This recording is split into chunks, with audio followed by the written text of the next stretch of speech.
So Caitlin Clark had her best game today, which is kind of crazy, but she had a historically great game. She genuinely had a historically great game. They just came up short because there was a player who had a historically great game as well, and a team that executed much better in the fourth quarter. But that was an incredible, incredible basketball game. At the end of the day, look, I've always said it. The better Angel Reese is, the better it is for women's basketball. The better Caitlin Clark is, the better it is for women's basketball. And these two players, they're as good as advertised. They're as good as advertised. They're 100% as good as advertised. Before we get on to it, if you guys are new to the channel, subscribe. Thank you guys so much for 10K. We're about to hit 10.5K. Thank you guys so much for all the support recently. It's been absolutely incredible. It is really, really, I just can't believe it. I just can't believe, the support's been this much on this channel, especially for WNBA type content. But if you guys are watching for a breakdown of the game, there's already been a breakdown of the game. And yeah, we talked mostly about Angel Reese in that, but we're going to be talking about Caitlin Clark in this one because at the end of the day, they both had historically great games. Caitlin Clark today only shot the ball 11 times. She was 5 of 9 from 3. Had 6 boards, 13 assists, and 4 steals. And of her 5 turnovers, 3 of them were from her teammates not catching the ball. And one of them was, I'm not joking, the ball was thrown at Kelsey Mitchell and she ran out of the way. The ball was thrown at her at the 3-point line. She jumped to the side and just let the ball go by her. I've never seen it. It was a soft pass. I've never seen it. We were saying at halftime, we're like, was Kelsey Mitchell just scared that she didn't want to shoot at the end of the half for no reason? But Caitlin Clark played her best third quarter, or her best quarter of the year. Her third quarter to get up to 13 assists was the best quarter of the year. They went from being down, they were down 6 in the third quarter, and then they went up 15. All based on Caitlin.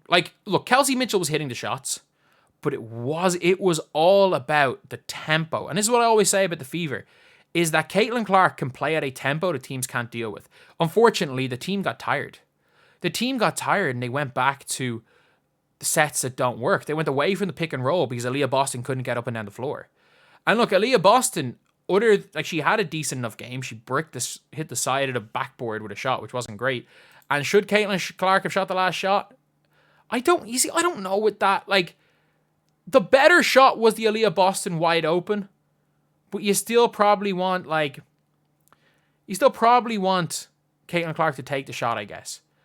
But still, this was Caitlin Clark's best game. And anyone putting blame, just for example, hypothetically, if Caitlin Clark hits that last shot, if she goes and hits that last shot and they win that game, or Aaliyah Boston hits that last shot and she gets her 14th assist, that is,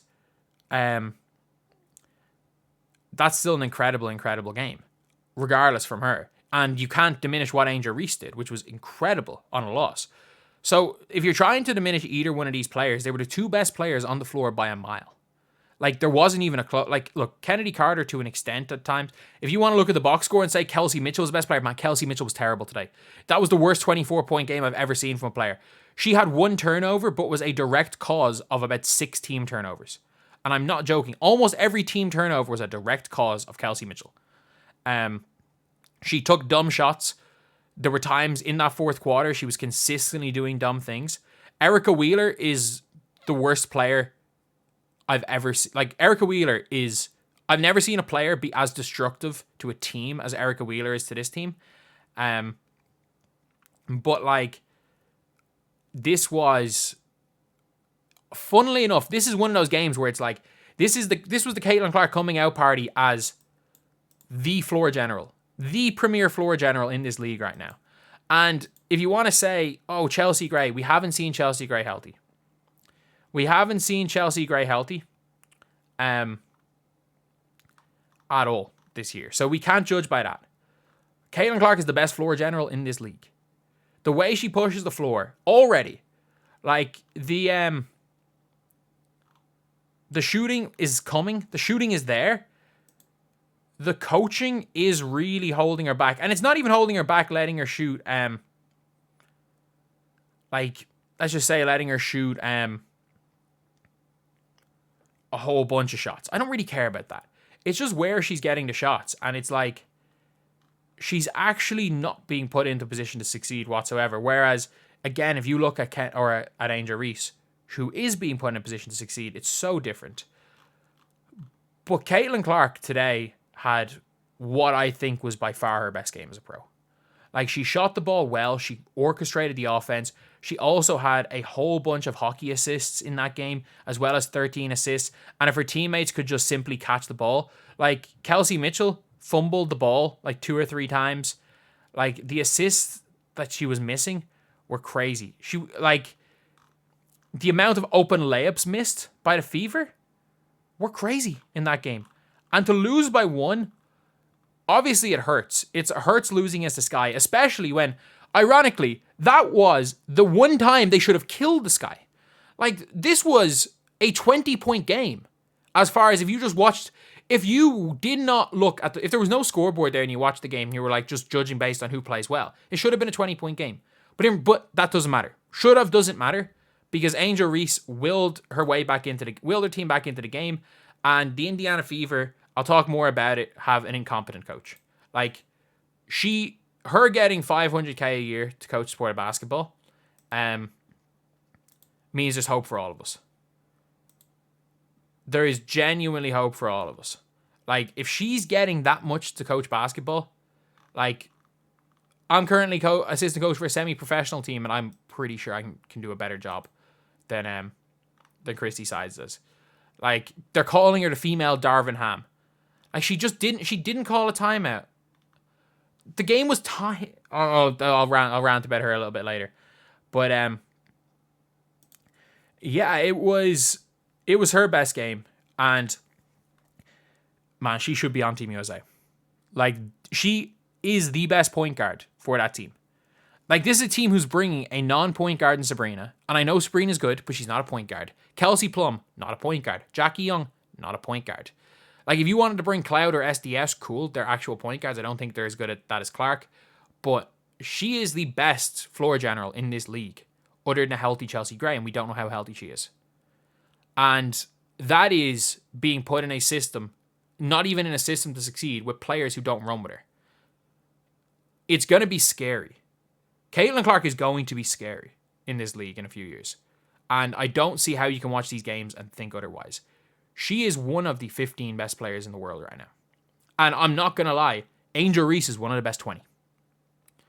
I think Caitlin Clark is better than Angel Reese. Like, if you're asking me definitively players that are better than Caitlin Clark, guards. Is Jewel Lloyd definitively better? No. Is Kelsey Plum definitively better? I don't think Kelsey Plum is better than Caitlin Clark. Is Jackie Young definitively better? I don't think Jackie Young is better than Caitlin Clark. She's a better 2-guard than Caitlin Clark is, not a better point guard, so it's hard to judge by that. Is Chelsea Gray definitively better? Healthy? Yeah, sure. Is, like, Kayla McBride, they're 2 guards. They're different types of players. I don't think there are... I think you could make an argument that she's a top 3 guard in this league. And I think you can make an argument that Angel Reese is a top 5 power forward in this league. Like, who's better than her at her position? Aja Wilson, obviously. Nafisa Collier, obviously. Neko Wumake, obviously. Breanna Stewart, obviously. Maybe it's hard to make the argument top 5 because Alyssa Thomas is also that position. Oh, sorry. You probably can't argue top 5 for Angel Reese, but she's top 7 or 8 in her position, which is really, really good as a rookie. Like, she's so much better than Alyssa Smith. It's not even funny. An incredible rookie class, an incredible game there by Caitlin Clark. Just a better fourth quarter by Angel Reese, and you can't deny how good Caitlin Clark was just because Angel Reese was equally as good for the opposite team. Great for the sport of basketball. They were both unbelievable.